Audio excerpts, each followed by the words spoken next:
We have breaking news for you. A jury has found Nicholas Butcher guilty in the second-degree murder of his girlfriend, Kristen Johnston. Johnston, a popular Halifax yoga teacher, was found dead in her home in 2016. The Crown argued that Butcher deliberately killed Johnston after realizing his relationship with her was deteriorating. The defense argued Butcher was acting in self-defense.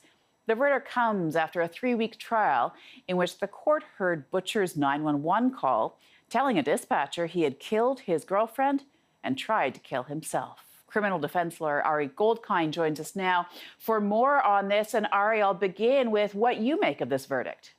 Well, it's really interesting that, quite frankly, it took the jury such a short amount of time. You just pointed out 5.5 hours of deliberation in a second-degree murder case. That's very, very fast. And when you combine that with the very bizarre nature of this case and the fact that Mr. Butcher himself testified for 3 days, quite simply, Aaron, they just did not believe him. Just walk us through what options were actually open to the jury, if you will. Sure, and it gets kind of confusing, and even the jury last night came back in and asked the judge for a bit of help, but here's what it is. If they find out that he acted in, if they decided that he acted in self-defense, and remember, his defense was he was sleeping, he woke up and she was on top of him stabbing at him. If they accepted that, that's a straight not guilty, Aaron. If they believe that he intended to kill her, that then gets into the realm of second-degree murder.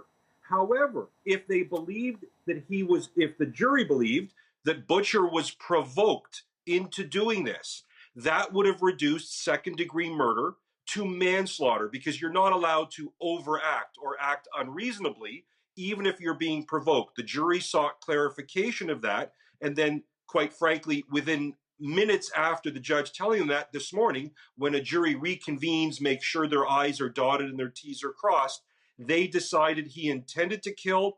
It was not self-defense. She did not attack him, and that she did not provoke him. That is where we are right now. And that very short amount of deliberation, as you pointed out, unusual, and just means they were not buying it. That's right. And what's so interesting, Aaron, for people who haven't followed the case intimately, is on one hand, this had all of the hallmarks of a typical domestic abuse, controlling, jealous, possessive man killing a girlfriend that's going to break up with him. It was textbook. However, on the other hand, you have Mr. Butcher, and for people who don't know this, I'm not kidding.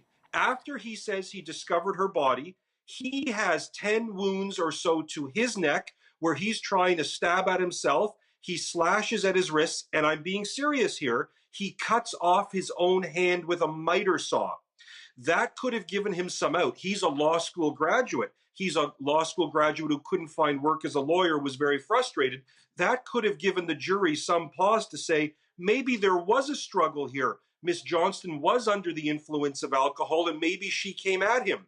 After hearing him testify for 3 days, the 5 hours tells me as a criminal defense lawyer, Aaron, they simply were not buying what he was selling.